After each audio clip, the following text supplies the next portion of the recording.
नाज़रीन असां वासा हिकु अहम ख़बर शेयर करे रहिया आहियूं त supreme court Sindh public service commission बाबत सिंध हाई कोर्ट जे फैसले खिलाफ दाख़िल कयल दरख्वास्त खे ॿुधण लाइ मंज़ूर करे वरिती।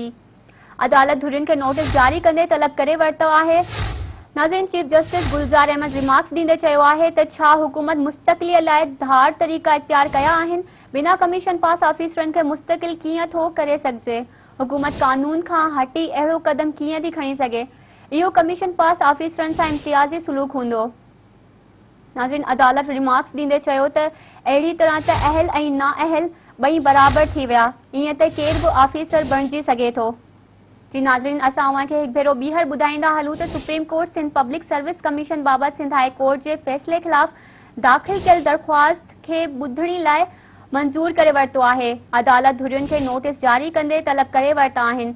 नाज़रीन चीफ जस्टिस गुलजार अहमद रिमार्क्स ॾींदे चयो आहे त छा हुकूमत मुस्तक़िलीअ लाइ धार तरीक़ा इख्तियार कया आहिनि, बिना कमीशन पास ऑफिसरनि खे मुस्तक़िल कीअं थो करे सघिजे, हुकूमत कानून खां हटी अहिड़ो कदम कीअं थी खणी सघे, इहो कमीशन पास ऑफिसरनि सां इम्तियाज़ी सुलूक हूंदो।